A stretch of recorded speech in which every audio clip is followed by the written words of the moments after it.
აბა მოდი მომეხმარეთ და თოლის ბაბუა. აი აქ მინეში პავდა. არა.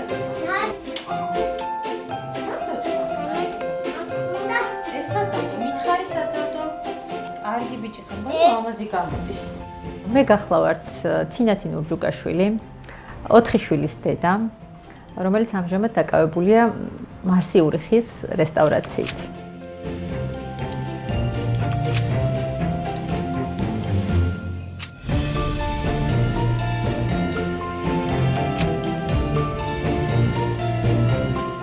ჩემმა მესამე ბიჭმა, როცა მე ვარ რესტავრირებდი და ჯერ ვშლი ხა ამ მომენტში რა პროექტიც მაქვს, ეს არის ძველი ტელეფონის მაგიდა.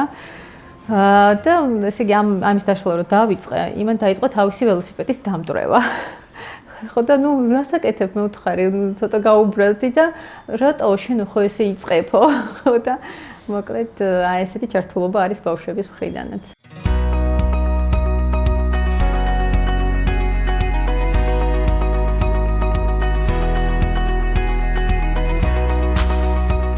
მე პროფესიით ვარ ეკონომისტი, ამჟამად მოქმედი ბუღალტერიც, თუმცა ძალიან მიყვარს ეს საქმე, რასაც დღეს ვაკეთებ და საიდან დაიწყო? მოკლედ ჩვენ ყავდა ძალიან ცელქი ძაღლი, რომელიც როცა ლეკვი იყო, ჯეკ რასელ ტერიერი იყო და ძალიან ცელქობდა მოკლედ და ისე მოხდა, რომ ჩემ ახლად შეძენილ სავარძელს ხელი მოაჭამა. წერდი რესტავრატორებს, რომ აი ვინ დამეხმარებით, უკვე მოდიოდა შობა და მინდოდა რომ ყოფილიყო ყველაფერი ლამაზად და აღმოჩნდა რომ ნუ არავის არ უღირდა ამ ერთი მოჭმული ხელის გამო ამ სავარძლის წაღება და ვიდრე შობა დადგებოდა, მე თვითონ დავარესტავრირე, ოღონდ არ ვიცოდი არაფერი საერთოდ. აბსოლუტურად თვითნასწავლი, ვიდეოს ბევრ ვიდეოს ვუყურე.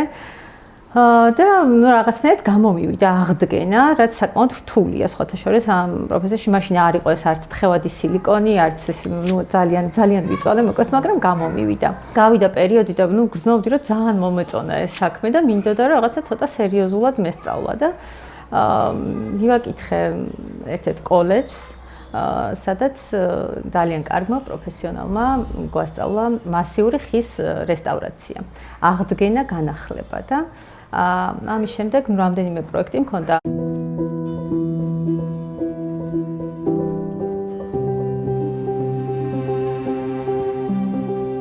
ამ ბინაში არის ჩემი რესტავრირებული 2 ნივთი, ერთი სააბაზონისთვის გამოვიყენე კარადა და მეორეც ასევე არის კარადა, რომელიც საძინებელ ოთახშია და ამშვენებს ამ პატარა სახლს.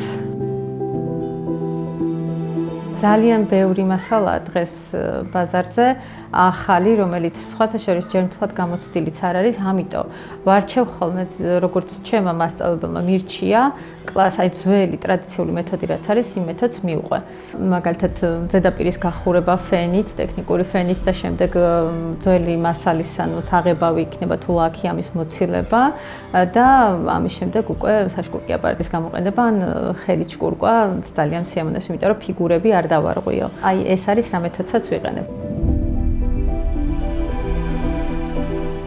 არის ხოლმე ხანდახან რაღაცები, რაც შეიძლება არ გამოვიდეს და მე ვიწყებ აი მაგალითად ეს წითელი კარატა რაც გავაკეთე, ძალიან ბევრი მუშაობა, ანუ ესე არ მოხდა ერთი შეღებით, ძალიან გაუჭირდათ თვითონ რა ფერიც მინდოდა იმ ფერის მიღება სპეციალისტებს და მე მოვედი და მე თვითონ სანამ ის ფერი არ მივიღე რაც მინდოდა არ მოვეშვი, ანუ და საბოლოო ჯამში ძალიან კმაყოფილი დავრჩი ორივე ნივთით.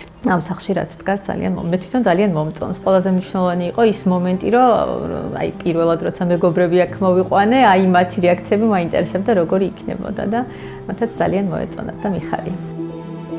ჩვენ გვაქვს ძალიან დიდი ოჯახი. აი ძველი ტრადიციული ოჯახი, სადაც ბევრი თაობა ერთად ცხოვრობს და ნუ ეს ძალიან მეხმარება.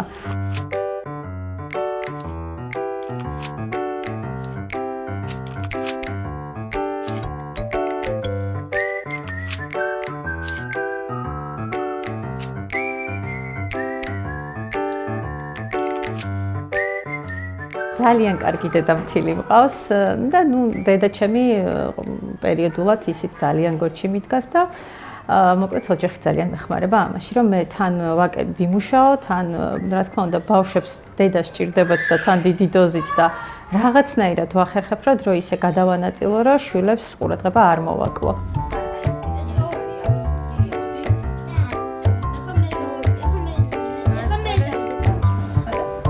ყოჩა. ძალიან ნახტავს შეიძლება არის. ეხლა მე მოვიტან ამას და მე დავუკვირდა. ჩემთვის ხეზე მუშაობა არის იმდენად დიდი განტვირთვა, რომ მავიწყდება მაგალითად საჭმელი. ანუ საერთოდ მთელი დღე ისე შემიძლია ვიმუშაო, რომ ყალიც არ დავლიო, შეიძლება ითქვას, იმდენად მამშვიდებს და იმდენად პოზიტიურ განწყობაზე მაყენებს.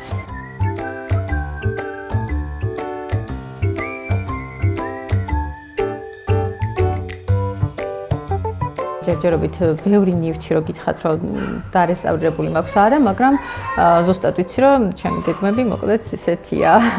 საკმაოდ შორს ვიხედები ამ თვალსაზრისით და ძალიან მინდა რომ ამ საქმეს მივყვეს საბოლოო ჯამში. ჰობის გარდა ეს იყოს ჩემი საქმიანობაც.